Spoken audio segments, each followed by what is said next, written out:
What's up, Black family? This is Super Mike 2164. Assalamu alaikum. Peace be unto you. Blessings. Hotep, Baragani, all the beautiful greetings of the world. And of course, we do know hell is low, but we want to try to greet you with peace, just like Jesus did, right?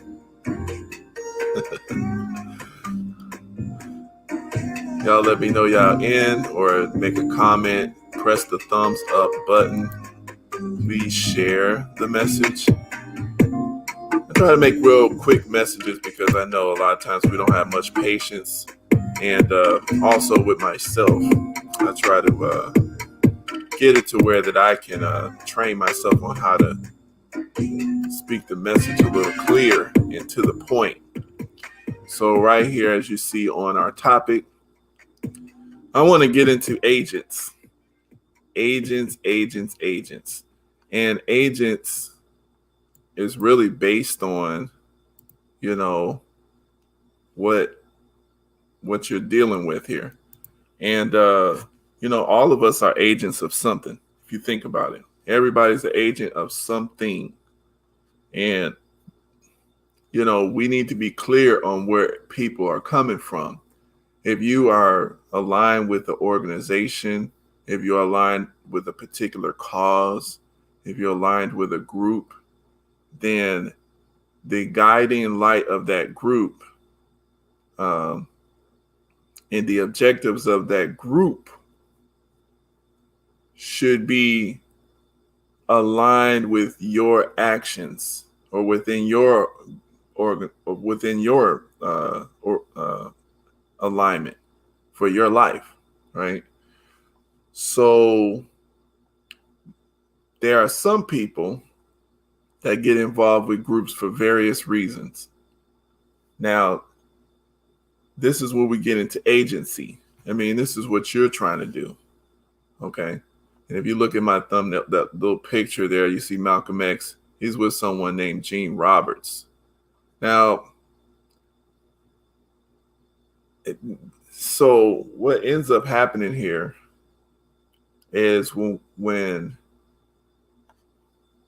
groups are unstable, for example, Black America, we've been in the United States of America, we were kidnapped, Caucasianized, as Minister Nuri would say, Caucasianized, wiped of our history.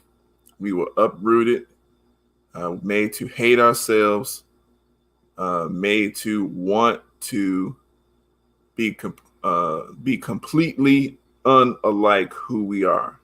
Okay.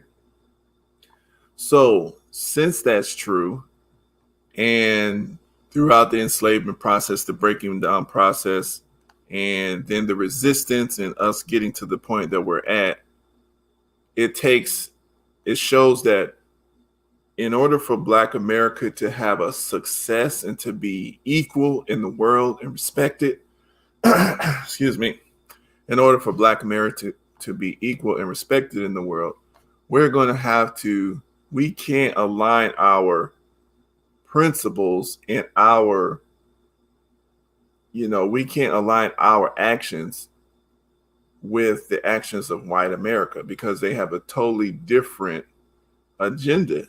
Their agenda is to erase our group, and we don't want to be erased. So what ends up happening is we form organizations, we form groups to better protect ourselves and to better protect the rights of our individual people.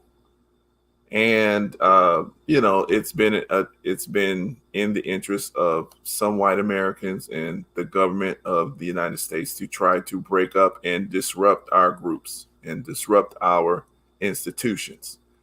And that's when we get into the situation of agents. Now, some agents are paid, some are unpaid. And you run into a big problem when you creating a black organization, because black organizations have to repair the people, and the mind of the enemy has been installed in the people, even in ourselves. So what ends up happening is sometimes we unintentionally act against our own self-interest. Now, the leadership of successful organizations, and they are successful because they have proven to have found a method that is superior to develop the black people. They've proven themselves that they found a superior method at developing people to become strong and compete in the world for resources and happiness in the world, right? So any successful organization is going to be attacked by, in the United States, unfortunately, because the people in this country who run this country, they don't understand that it's actually in America's best interest to go ahead and just do right by the black Americans. But for some reason, they're blind in their hatred and they want to kill us. So anyway, they come up with these agents. Now, like I said, unpaid agents are sincere people who just need development. You may get into arguments. You may get into all kinds of what Dr. Claude Anderson calls inappropriate behaviors. So you can't destroy your own people just because they're doing inappropriate behaviors.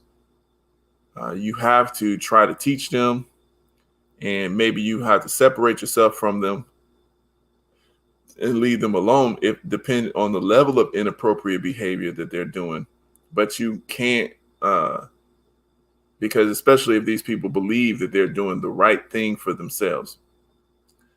Now, a paid agent has an agenda and is controlled by the enemy.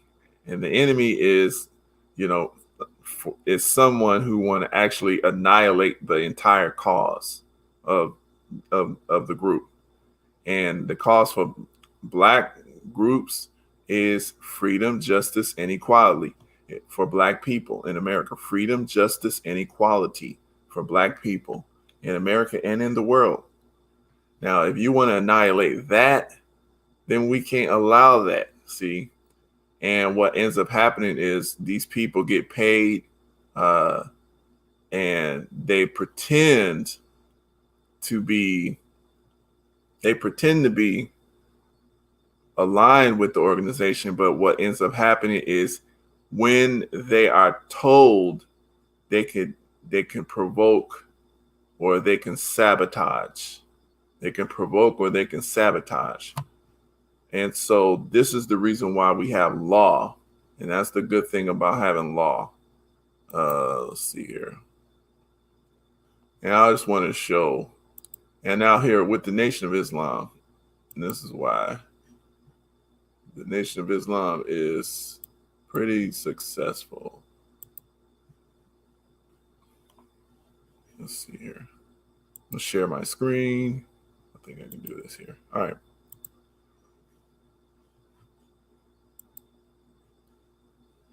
So with that there, you got a book called Restrictive Law of Islam. This is the governing rules and body in the nation.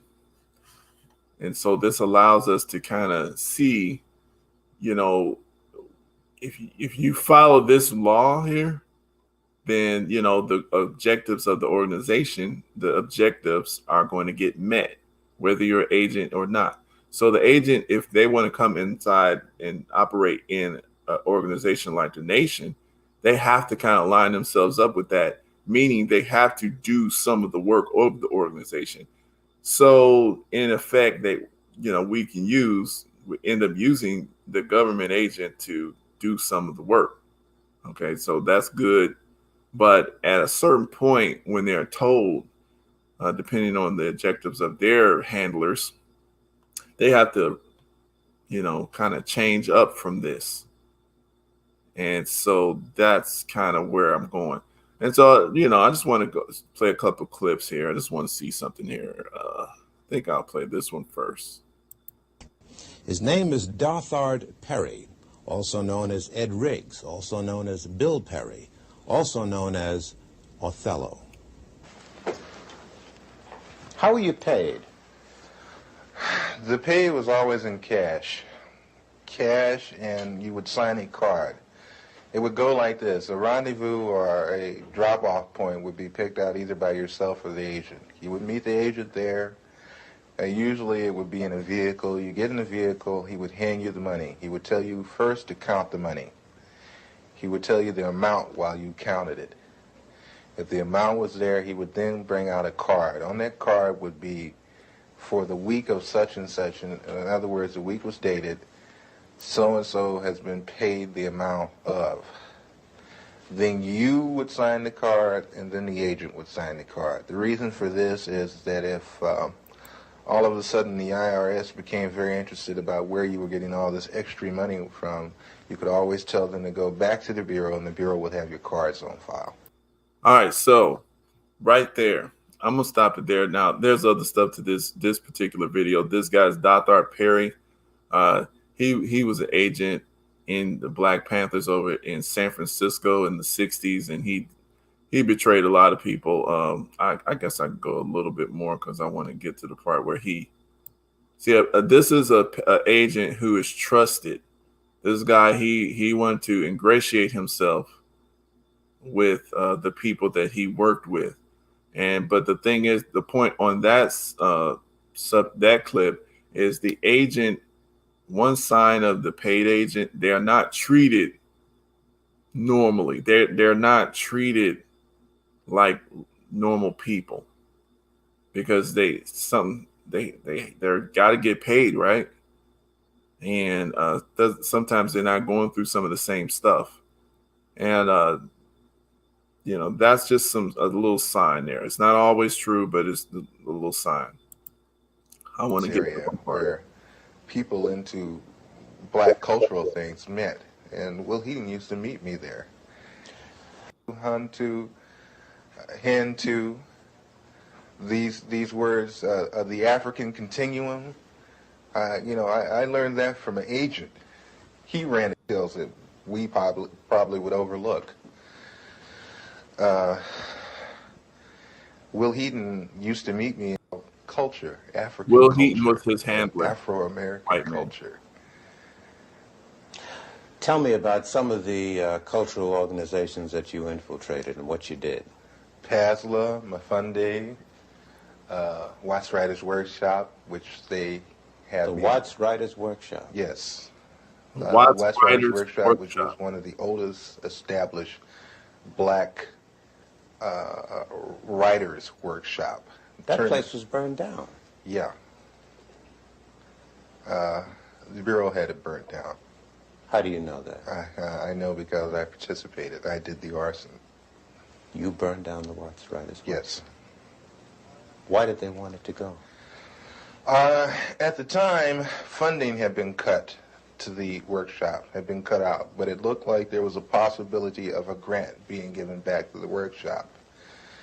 And if there was no theater, there would be no grant. All right, you see, so that's an objective that the FBI wanted done. The agent didn't know why. He didn't care. All right, so I just wanted y'all to see that part. Here's another part here. It's another. I'm just giving y'all little snippets of agents. He was at Malcolm X's side for the crucial moments of his life. He was at his side on the fateful day the civil rights leader was murdered. But Gene Roberts' name will be missing from the credits when the Malcolm Malcolm X was not a civil rights leader. He was a human rights leader. He was a Muslim. He was a black nationalist. Civil rights was something that Malcolm X did not want to be described as. Malcolm X movie opens next week. Roberts led a secret double life, as Alexander Johnson found out when he went back to the scene of the crime with Malcolm's Mr. X. Oh, I say it again. You've been had. You've been took. You've been hoodwinked. Got fairly close to him. He pointed his weapon at me. I threw a chair at him, knocked him down. He fired. We have no desire to integrate with a race of people who are cruel enough to stick dogs on women, children. This is Gene Roberts. He was there in this ballroom as a bodyguard close to Malcolm, but he led 2 lives.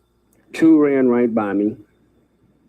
The third guy, I got fairly close to him. He pointed his weapon at me. I threw a chair at him, knocked him down. He fired. We have no desire to integrate with a race of people who are cruel enough to stick dogs on women, children, and babies. Malcolm X was a hero to some and a threat to others, a symbol of both the civil rights movement and the violence that sometimes enveloped it. Notice if Malcolm feared for his life? He often said it, but I can't ever remember seeing him show it. He often said what? He often said there's people out to get him. In the early morning hours of February 13th, 1965, just a week before he would die, 2 fires occurred while Malcolm, his pregnant wife, and 2... All right. So anyway, that was the agent that was sitting there. I'll show it to. I'll show who he was.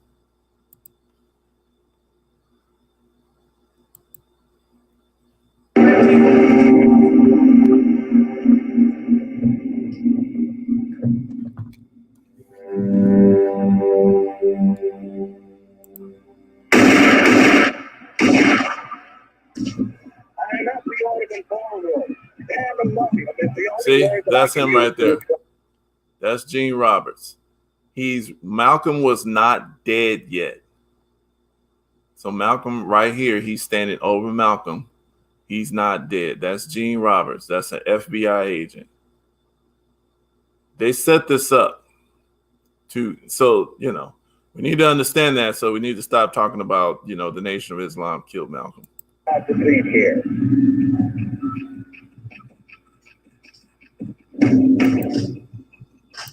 Trying to get out from full of police and crawl back along the balustrade and shot nothing but police here all over the place as Malcolm supporters tried to subdue those FBI agents, CIA assassins. They got Malcolm's feet going up. They're giving him mouth to mouth. The man is not dead. His wife is a nurse sitting right there. And they're looking into his pocket. They want possession of his body because they're trying to see what Malcolm has on him. But that is the work of agents. Okay. So I just wanted to show some of that. And, we just need to understand, these things, excuse me.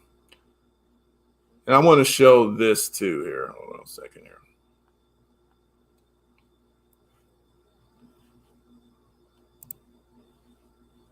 This is Raywood. This book, let me see. Sorry.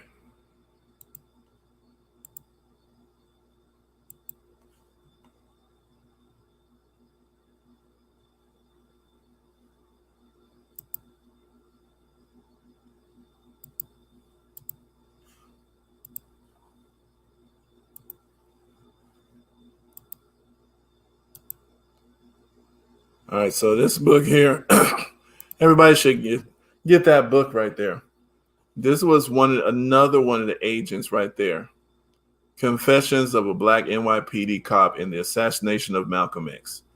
This man, without what this guy did, Raywood, without what he did, Malcolm's real security would have been there.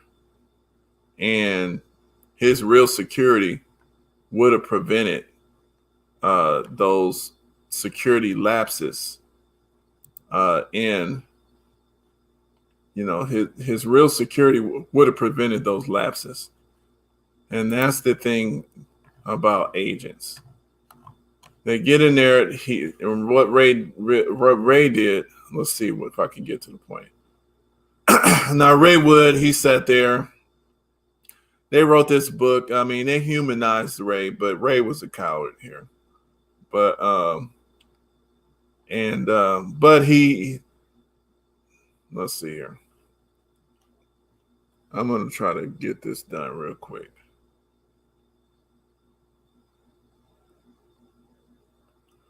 So,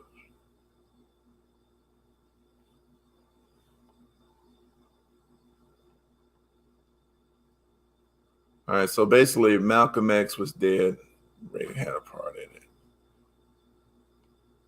So Ray was able to walk right in through the front door with nobody check for any kind of weapon or camera. He chose a seat in the front room, looked around, noticed there were no police officers either. Now, Malcolm didn't trust the police, but even though at least a handful of uniformed policemen were usually present at these rallies or gatherings. Initially, Ray thought about attributing this difference to Malcolm X's recent spiritual journey. He thought that perhaps Malcolm was taking on a philosophy of nonviolence and didn't want to appear overly militant with extreme security measures. But Ray quickly discarded that theory after recalling a conversation with Saeed, which is a real one of the true security ministers of Malcolm X, who Ray set up to get arrested. Now, keep in mind, Ray is an undercover agent. So he had a conversation with the bombing. Saeed told Ray that he was helping Malcolm with security. He said he was overseeing Malcolm's security coordination. Saeed said this with pride, a proud, happy smile about the responsibility he'd been given at the time. Ray viewed Saeed as so young and inexperienced, he hadn't realized the authority Saeed truly had over Malcolm's security team. That explained it, Ray thought. Saeed oversaw the coordination of the security at Malcolm X events, but he was still detained from the Statue of Liberty arrest 5 days ago. The only reason Malcolm would allow his security to be so lax was if something disrupted the usual flow of things. As Ray sat in the front of the ballroom contemplating the events of the past months, connecting the dots through his thoughts were interrupted by a loud noise at the back of the room. In all his commotion, basically, and after that, this is the setup. They shot Malcolm. He's seen it. He ran out, yada, yada. So basically, it was his fault that the security team was in jail, and, they got to kill Malcolm because of the work that Raywood did. And there's Ray there. He's getting a medal. So Raywood receiving an award in 1965. And that's because he did work and, putting in that work and getting rid of Malcolm X and causing a stain on the Nation of Islam, causing a stain and a wound in the Black community, and causing decades of arguments, decades of trauma to Black people. And Ray gets an award. So that's an agent, right? Agents are dangerous, but guess what? You can't stop your organization because of agents. You have to work through agents. And this is what Black folks need to understand. Now, I don't know if this guy is paid or unpaid, but here's the situation here. Now, today, if we bring this today, we have people doing justice work. You know, Sister Vicki Diller, she does good work. She's putting heat on individuals that are required to lead, to legitimize. You know, the media has to legitimize certain particular heads of the community as leaders. But when you have authentic voices of the community coming up saying, hey, you guys are not talking to the grassroots. You guys are not legitimate. You guys are not legitimizing yourselves to the masses of the people. You're not meeting with us. You're not talking to us. You're not speaking to us. And listening right here to the chat, you know, the brothers, you know, people saying they're not trusting. Sean King is a fraud. I never trusted Tamika. Good evening, Queen. You know, so here we go. I just want y'all to hear this part. To this, a couple of things that I want to say to my sister and to some of the other Black activists and attorneys. And I'm going to put it on this here. You become suspect to us when we don't hear you push and demand reparations. You become suspect to us when we see that you're saying out of the side of your mouth that Black folks don't have justice. You're saying that we're demanding justice. You're saying no justice, no peace. You're saying that racism, and in some cases, some of you say white supremacy, is a real problem. But you still appear to be willing to patty cake with it. What do you mean, Vicki? I know that we're still in the system of white supremacy and that it's inextricably connected to every area of people activity. What does that mean? That means that most of the grocery stores that you all shop at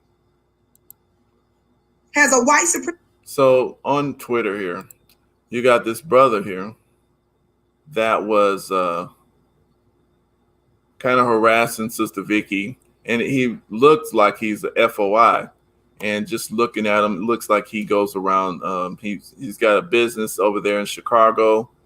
He's over there in Mos Mariam, talking to brothers. But the brother, I've never seen an FOI argue with a sister like openly like this, just arguing, just bickering. And so that's suspect behavior. The brother talking about he has screenshots about what he said. And he's talking about he's defending Tamika Mallory. Okay, well, nobody's attacking Tamika Mallory. Tamika is doing some behavior that's being called out, which is what we're supposed to do here. So I told the brother, you know, Sister Vicki's doing the right thing, brother. What's the issue? Let's talk about that.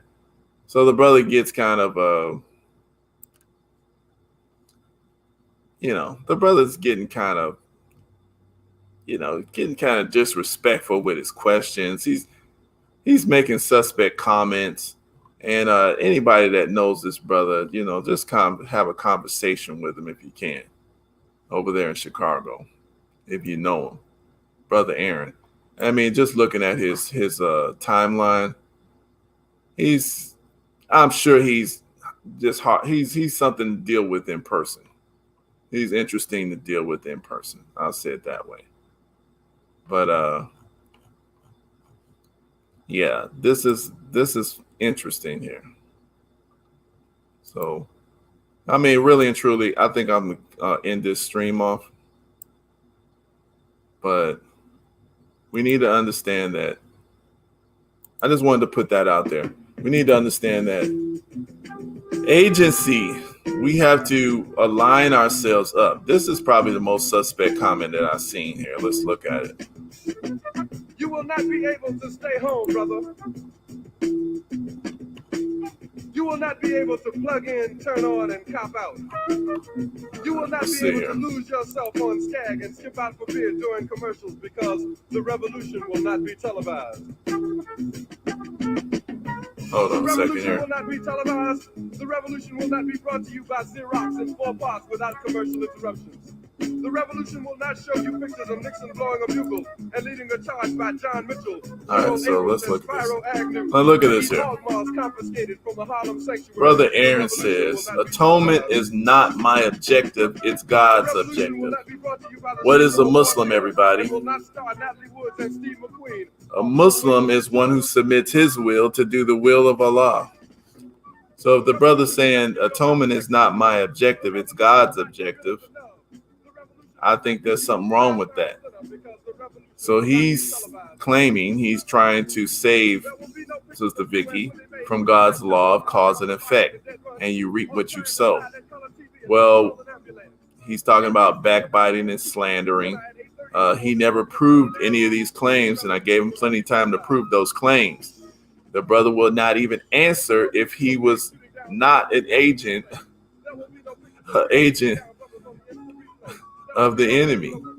He never said that he was a follower of the Honorable Elijah Muhammad and under the guidance of Minister Farrakhan. He refused to say that, which is very suspect.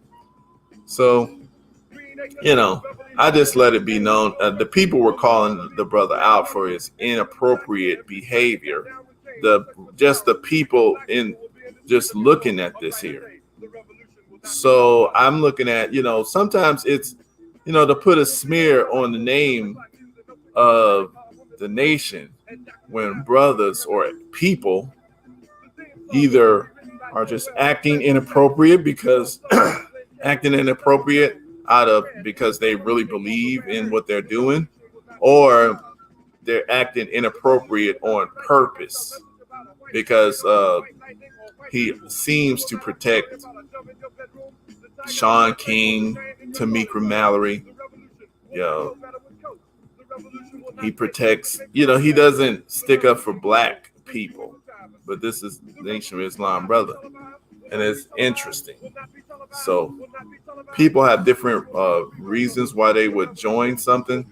And I'm just looking at why somebody like this would join or would align themselves with the nation. And anyway, that's fine. But like I said, I don't have any judgments because guess what? I'm not wise enough to judge. But it's an interesting, it's just an interesting, it's interesting to me. And that's how I'm going to leave that. All right, peace. Assalamu alaikum, everybody. Click the thumbs up. Make a comment. If you are Brother Aaron, make the comment. I'm going to send this to you. And I want you to make a comment. Maybe we can talk on another stream. All right? Peace.